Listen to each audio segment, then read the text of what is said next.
Hey, how's it going? My name is Bernard. Today is September 22nd, 2016. It is almost 6 p.m. here in New York City. Now, as of today, summer 2016 is gone. It's over. It's never coming back. And as of today on YouTube, about 400 hours worth of content on average is uploaded every single minute. It's going to be impossible to keep track of everything, and going forward it's going to get a lot harder to find out what it was like on this website. I'm going to show you today from my perspective, everything in one video, what being on YouTube was like in the summer of 2016. There's two things that I want to talk about. I want to talk about people and I want to talk about events. So when it comes to people, I'm not going to be trashing anybody, but I will be identifying specific people. And when it comes to the events, I'm not going to criticize them because they play an important role into why the things happened over the summer and how they happened as they did. And then also, it's going to be very important to see what happens going forward from this point in time. So where we want to start, because I didn't make a video about the spring of 2016 where things started to really manifest itself before it exploded into the past summer's events, is that there was a genre of videos here on the site YouTube named Let's Plays, and we have the typical big Let's Players, but that would be PewDiePie, Markiplier, and Jacksepticeye are considered the biggest Let's Players. What happened was that, Let's Plays generated big money, and they started really getting big around like 2010, 2011. By 2012, 2013, 2014, you see the rise of, 10 million plus subscriber Let's Play channels, the retiring of Justin.tv to become Twitch.tv, where people specifically go to stream video games. It became big business because, game companies wanted these streamers and YouTubers to go out and play the games, and other people will want to watch, and they might want to buy the games as well. So what happened as Let's Plays was getting bigger and bigger and bigger was that there started to become a trend called booby streamers. I am not Meg! Stop calling me Meg! I'm not Meg! It was these girl streamers who were attractive, and they had lots to show off. And it wasn't their gameplay skills, but they were making lots of money. People like Brittany Venti and Pink Sparkles were the subject of a lot of these talks. And one person finally made a video about it, and he was, at the time, a Minecraft PvP YouTuber named LeafyIsHere. Fucking booby streamers on Twitch, man. Everyone hates them, everyone talks about them, everyone's mad about them. And I'm not talking about girls that have a little bit of titties on stream, I'm talking about the ones that don't even play the fucking game. Now, previously he had been doing a lot more commentary videos, but it seemed like not a lot of them were getting a lot of views, at least relative to the number of subscribers that he had. Back in February 2015, it looks like he had just about 20,000 subscribers. Some of the videos that existed on his channel in February 2015 still exist today. Back then, they had like almost 10,000 views. Now they have 2 to 3 million views. So that goes to show you how much this channel grew. But the one video, in my opinion, that made it so LeafyIsHere really exploded onto the internet was this video named Girl Streamers. And back around this time, I was thinking about getting into YouTube, and I was looking at the website itself, and on the front page, this video was there, because it was getting promoted by the view time that it was getting, and people were watching this because there was starting to become a backlash against these girl streamers who were, it looks like they were just exploiting their audience for money, right? Starting back with Caseytron in 2014. People were upset about this, right? This was kind of a reaction, and as Let's Plays was getting bigger, it started to devolve into this, right? What used to be a forum of, me showing you how I play a game, whether I'm really good at the game or not, or if I'm just fun to watch, now becomes, there's a subset of people who are inherently looking for something else, and that would be girls that want attention. apparently. So Leafy is here in this video. He sums it up perfectly. And they're just sitting there crying and be like, oh my god, do not call me fat. Do not call me fat, okay? Okay? If you want to call me fat, though, you're going to have to donate below because I want to get a new Porsche, okay? But don't call me fat. Oh my god, I will not put my shoe on my head. Oh my god, another donation. Oh my god, why'd you call me fat in the donation? So once these videos started really getting traction and, you know, he went from 20,000 subscribers to more than 300, 400, 500,000 subscribers at the end of the exact same year, it seemed as if he needed to top that. And the way he did it, I don't know if this was intentional or not, but it started to generate even more views, that he would double his subscriber base from 500,000 to 1 million in just a month, was his feud with somebody named Tila Tequila. And somebody named KEEMSTAR, owner of a channel called DRAMAALERT, who looks like it was doing okay at the beginning, but really skyrocketed during this particular incident in January 2016. KEEMSTAR brought Tila Tequila and LeafyIsHere on his show, and, you know, they went after it. Well, I'm just being me, you know, this advanced, intelligent alien trying to enlighten the masses. And I get these people like hitting me up about Leafy's video, and I'm like, who? And he thinks I'm crazy. Tila. I don't think you're necessarily crazy. Oh wait, yes I do. You believe the fucking world is flat or something? And this resulted in a huge spike in subscribers. Leafy, his content started to move forward with commentating on people's stuff. So what I remember is that what came after the Tila Tequila incident was the girl who has sex with dogs. And how this video has the same title so many times, well, okay. But KEEMSTAR again brought this girl and Leafy on his show. Apparently, she likes having sex with her dog. I'm not trolling. Whitney, first of all, is this true? Do you actually have sex with your dog? I'm going to confirm this right now, and yes, I do. Okay. Why? I mean, isn't this against the law? How did they get the dog to go down on you, first of all? No, my pussy's just that good, and you're gonna find out soon enough.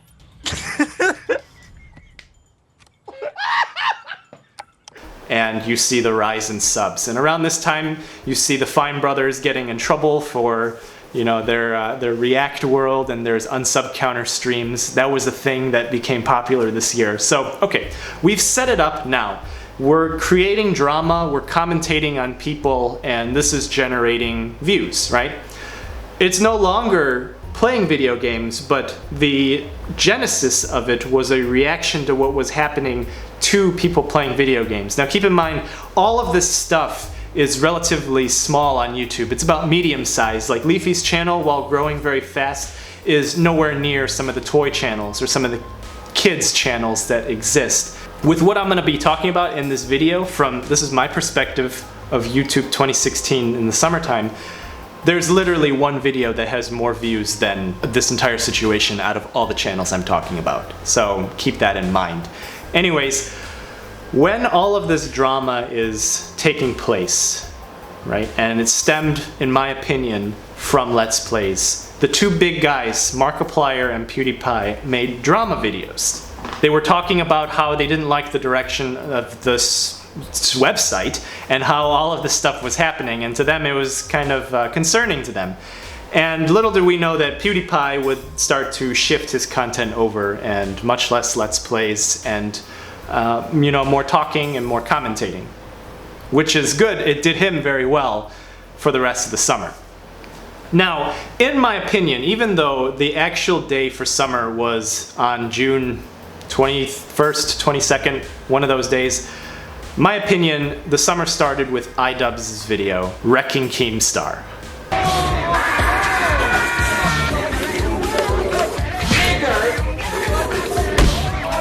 Any last words, KEEMSTAR? DRAMAALERT Nation now over 1,386,000. This video is a contender for Video of the Year 2016. It has a skit intro, it has his commentary and opinions in the middle, and it has a song at the end. It has a fucking song. To me, it was just an entertaining watch, even though I don't know KEEMSTAR. I could care less about the criticism of the person, but it was there. And it kind of foreshadowed what would happen later in the summer. Why am I still getting hate? And along the same time, PewDiePie put out his video, My New Car, and to me that signaled a shift because this video went viral. It has more than 20 million views at the time of this recording, and he even mentions it in one of his older videos. But I wanted to talk about something. The car video that we did is pretty much going viral. No, I did not like my own video. Which is awesome. I don't think I had a viral video in forever. I feel like I'm finally figuring out what I'm doing on YouTube. This kind of video was the future for him. Let's Plays is now something more along the lines of the past. So as I keep going into this commentary section, let's go into June. There's a few commentary channels that were around the same size. LeafyIsHere and Pyrocynical, who is from the UK. He was around the same size as LeafyIsHere at one point in time, but because LeafyIsHere put up one video every single day and Pyrocynical did not, and also, I don't know, for other reasons, maybe there wasn't a pseudo-celebrity he was making fun of, maybe there wasn't a girl having sex with dogs that he was making fun of.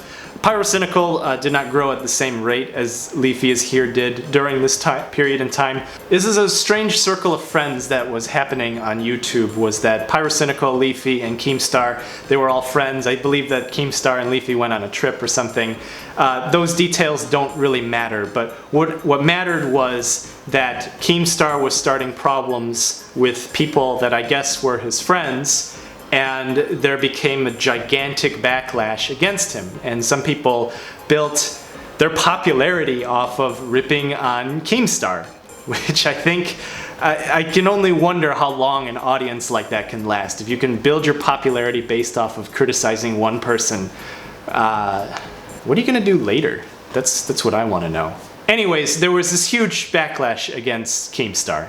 Neutral. I mean, think about it. If Keem is this bad publicly on Twitter and on stream, what do you think he does behind the scenes? After my experience with him, I can't watch another drama alert without thinking it's been staged or manipulated by the world's greatest manipulator, Daniel Keem. What are you gonna do? What are you do? Seriously, what are you gonna do, huh? Why'd you gotta steal my ham like that, buddy? Why you gotta steal my fucking ham? Why you gotta steal my fucking ham, you fat fuck? Wait a second, guys. I think I actually just found the ham. And for me, it was always, I didn't, like, I just kind of saw it. I saw the titles of the videos, and a lot of people watched them. There was a lot of views. I'm sure there was a lot of money to be made about criticizing one person. It wouldn't surprise me if this whole thing was a show, and these people are still secretly friends. I have no idea. But this is the kind of drama that we were talking about, Markiplier and PewDiePie, and it manifested itself in this explosion. KEEMSTAR losing subscribers, getting hate, KEEMSTAR putting out a 1-hour video refuting everybody's claims and explaining, and then also the infamous, why am I still getting hate? Why am I still getting hate? And as we watch this infighting, we kind of see, you know, things are going downhill really fast, right? We have channels that commentate on other people's content. We have somebody who has a channel dedicated to reporting news about other people on this platform who's getting attacked by the people who commentate on this site. And it's what used to be video games is now, hey, let's talk about one person that we don't like. And that one person this summer happened to be KEEMSTAR. Now, I don't care that it was KEEMSTAR. It could have been anybody. Honestly, the actual person itself doesn't matter. It's the event of somebody who is a showman, who knows how to rile up an audience, is now all of a sudden getting criticized, and it brings a lot of people into the site. It brings a lot of views, it brings a lot of money. The actual person doesn't matter. It could have been anybody. Alright, now I've been pretty quiet about one other person, and his name is RiceGum. So RiceGum is another YouTuber who back in 2015 was also playing games. And he was actually pretty big for being a Let's Player back in 2015. But it wasn't until earlier this year that he hit it huge. He made a video making fun of kids, saying that these kids must be stopped. And then, you know, he has something called a diss track where he makes a rap. It's funny to watch, and it's entertaining. At least I think it is. I don't know what you think. As all of this drama was unfolding, that everyone was ripping on KEEMSTAR, that, you know, KEEMSTAR was put in a position where he had to defend himself. KEEMSTAR says he ends up quitting YouTube. I've lost my passion, and it sucks. So I think I quit. RiceGum and somebody else who is from the prank community here on YouTube. Pranks have been big since 2011 from what I remember. I didn't watch the site a lot between 2011 and 2014, but that was kind of what exploded, and this was somebody named FoozyTube with almost 10 million subscribers gets together with RiceGum to manufacture drama, to try to get these drama channels to report that even though there was a collab, that, you know, there was friendship, it ended in a fight. Hey, what's up guys, it's Scares here, and today I have my second video for the day, guys. That's right, we have another video for today. This is actually going to be a very, very short video, but it's just because I got so many requests from you guys saying make another video on this topic right here. So if you guys don't know, I talked about this in my video earlier. Basically, RiceGum and FoozyTube have gotten into a ton of fucking drama today. It ended in a fight that was later revealed by FoozyTube and RiceGum as fake in order to get negativity off of the site. So of course, then that explodes into all of these rants against this person named FoozyTube, which is again done for views. Another casualty is somebody named ONISION. Honestly, before just a few months ago, I didn't know who ONISION was, but speaking of ONISION, the one thing that kicked off all the rants against him was laughing or making fun of people who were grieving over the death of somebody named Christina Grimmie. This is a song by Christina Grimmie. She was shot at a meet and greet after her show last night. She was a big inspiration to me. I may not be super successful like she was, but hopefully my music will touch someone like her music touched me. I just wanted to make this video to let the world know how much we loved Christina, how much I loved Christina, and how much of an impact she made on all of our lives.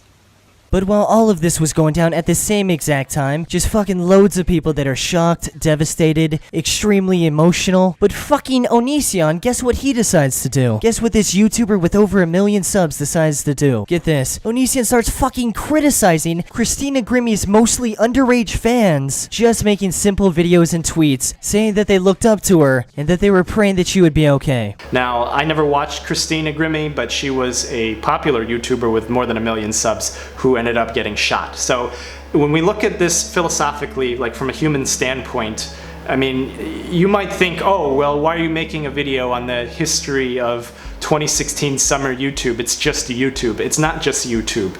It's the concept that we have a new form of media which is now big enough to have TMZ style commentary, TMZ style drama, and pretty much we're gonna have paparazzi soon in the form of YouTube celebrities. And this is a popular singer girl on YouTube who gets stalked by a fan and shot at her own concert. That's a pretty big signal that the platform now has an audience large enough that you see this kind of stuff going on. This is starting to mimic real television, real movies, even though video games are still larger than both of those mediums combined. This is a real thing now. And to me, that was what Christina Grimmie's situation brought. Now, by the time that we had the RiceGum FoozyTube situation and the manufactured drama, everything started to kind of crumble. You saw other news reporting with CSGO, Lotto, and you know, these old Let's Player YouTubers and streamers are now starting to get caught in their money issues. This is, again, another way on how you can show that this is starting to become a serious medium. It's been a serious medium to me, and to the general public now that might be older than the target demographic of YouTube. This is real, right? We're looking at kids gambling. We're looking at people making billions of dollars, right? This is, you know, a few $1 billion industry when it comes to selling virtual goods, and that we can gamble on the chance that we could potentially get a good that would be worth hundreds of dollars. And of course the story was broken by somebody named H3H3 along with somebody called Honor the Call. Today we're talking about CSGO gambling, which is really something that's taken the internet by storm these past couple of years, and it seems like these gambling sites are popping up all over the place, and there's some controversy stewing around it. Now I know Gabe and Valve are memes, they're supposed to be the saviors of the internet and all that, but underneath all of this there's some really shady shit going on with Valve, and even more with the people operating these sites themselves. With how easy it is to find things on the internet, this is not anything surprising, and you know, you can get in trouble with the federal government at this point when it comes to, you know, children gambling. But all of these things further solidify the fact that YouTube is now really an established medium that even if people older than millennials don't take seriously, millennials and the generations afterwards are going to take this media seriously. YouTube might not always exist, but something will take its place. Something will captivate future generations the way that it has captured us as millennials. Now when we dip into August, we get the Pokemon Go kid. Pokemon Go, I believe, came out in July of 2016, and it was responsible for a lot of kids going out, not really spending a lot of time on their computers, because here in the summertime we don't spend time at school if you're younger and in school. Kids were going out and playing Pokemon Go, and there was a YouTuber who uses his little brother to get views, to sing songs about playing games and saying that it's for kids, because we know channels specifically geared towards very young children are extremely popular. Now of course you're going to get older kids thinking that this is done on purpose, that, you know, this is cringy, that this is really just done for views, and people start to criticize the I play Pokemon Go every day kid. I'm back. I play Pokemon Go every day. I play Pokemon Go. Now the curious thing about this is that once this kid starts to get criticized, he responds with specific people saying that they're cyberbullies and that their channels are cancer and that those channels are no good, that Leafy is a retard, Leafy is an asshole. Cyberbully channels are cancer. Leafy is an asshole. Leafy is a retard. Leafy is an asshole who bullies little kids. Ha! Right? He starts saying this kind of stuff, and of course, he's baiting these people for responses.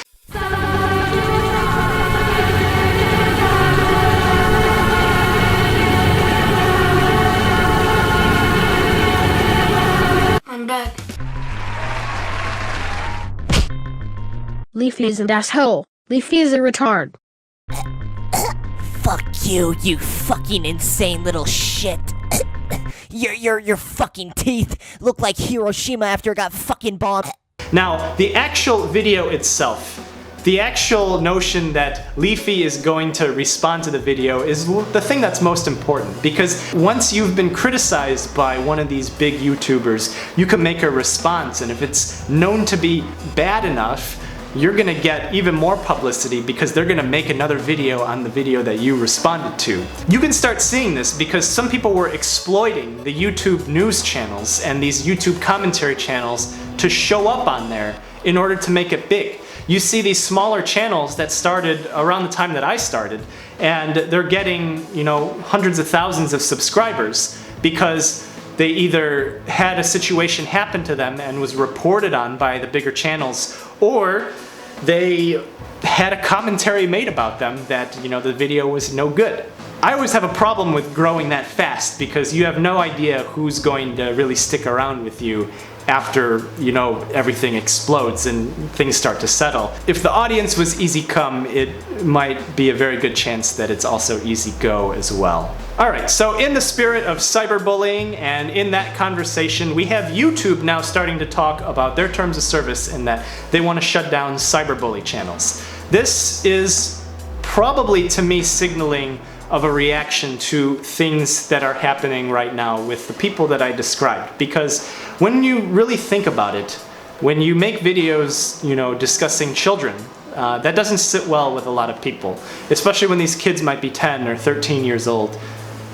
you kind of don't want to make videos about. But it goes even further, because now YouTube, not only was the cyberbullying terms of service not enough for them, they also brought in another terms of service to say that we can demonetize your video if it's not advertiser friendly. And they gave out definitions of what advertiser friendly is for. I have a few theories on this. I never made a video about it because, I mean, everyone and their mother who does commentaries will make a video about it.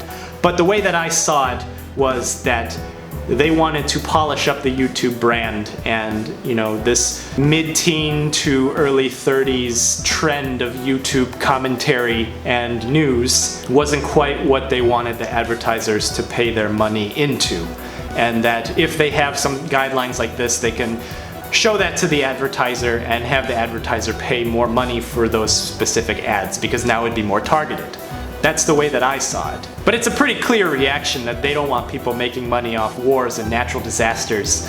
And, well, if it's fair or not, I can't really comment. I have my own thoughts about that, but that's not the point of this video. We're starting to come full circle in this summer. We're starting to get to the end. And one of the signals of the end is the person who originally made the KEEMSTAR video, iDubbbz. My opinion, one of the best videos of this year. By the end of the summer, he himself makes a video about Leafy. It's fucking distracting. Straight off the bat, I want to let all the newcomers to my channel know that I'm perfectly fine with bullying. Make fun of someone because they're fat, autistic, or riddled with acne. I don't care. Make fun of them. I think my only stipulation with the bullying is that you also have to not be a pussy. You see, because if you're a pussy and you're hiding your putrid, malformed chin behind your hand, your sleeve, or your microphone, you're showing people that you are extremely self-conscious. Now, as you can see, like having a circle of friends or circle of colleagues or circle of people that you know, when the nature of the channels are talking about other people, eventually you're going to get talked about. So even iDubbbz himself is not safe. Give it a few months and something is going to pop up about him. Something's going to pop up about all of these commentators, and you're going to see that eventually. Because of the nature of how these channels go, you're going to see everybody get talked about at some point in time. Now this starts to come full circle, because clearly from the numbers, iDubbbz made a better video than Leafy's response did, and then he made another video in response to the person's response, as expected. I guess we could say the person who was bullying gets bullied. But to me, the real full circle comes around now, because at the very end, the very last days of this summer, we have yet another booby streamer show up and hit it big on YouTube named Zoe Burger. So we come from booby streamers forcing commentary because people don't like the attention that they're getting. They don't like the type of attention that's happening to these girls. And that person who makes it successful off of that commentary goes on to have a feud with a pseudo-celebrity, shows up on a drama channel, then makes a feud with a girl who has sex with dogs, shows up again on that drama channel. Both those channels start to rise. The rise of commentaries comes up. Let's Play stop growing. YouTube starts to talk about anti-bullying. They start to pull monetization from harassment videos. And now, in the midst of all this, we have yet another booby streamer appear on this website. We've come full circle, people. But in my opinion, not all is lost. This is just a small subsection of YouTube, and it's the subsection that I was exposed to. And if you're watching this video, my video, around the time that it's published, you were probably exposed to this as well over the summer. Now, as time goes on and people get older, when you see back to this video in a few years, you're gonna be like, I remember that. And if you are going to be around, I don't know, 15 or 16 in 5 to 6 years, you're probably not going to remember this, but you're going to look back and see, wow, that was kind of strange, I can't believe that happened, and this is a trend that's been going on. Now, moving forward, we have something called YouTube Heroes.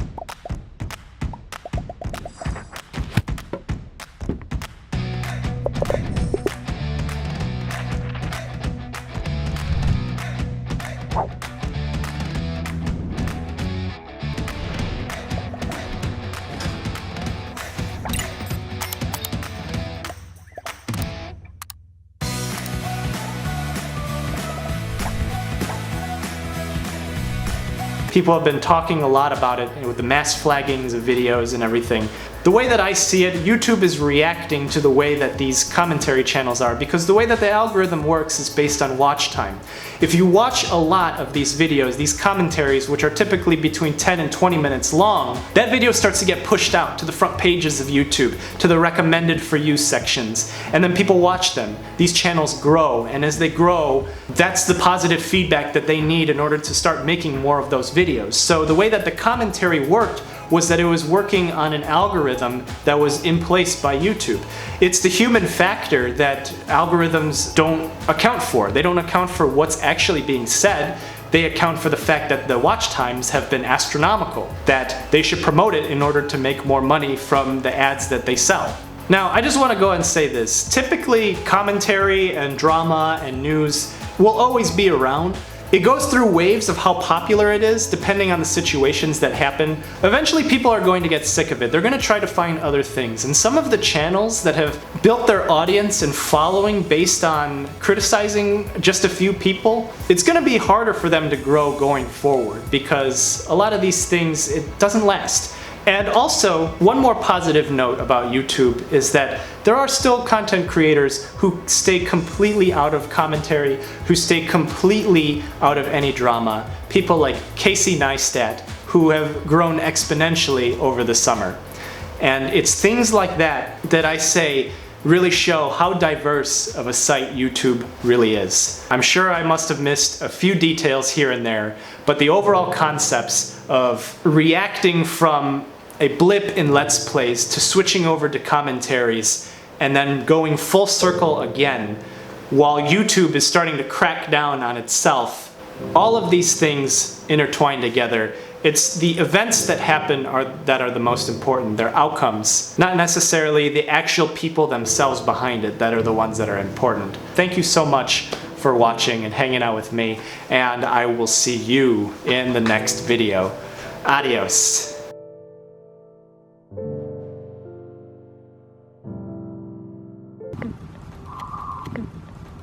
Hey, what's up guys, it's Dave here, and today I'm doing my face reveal video. I know a lot of you guys wanted this for a while, the fans seem to want it, and honestly, I just want to show you guys, this is my day in the life. I mean, I usually go outside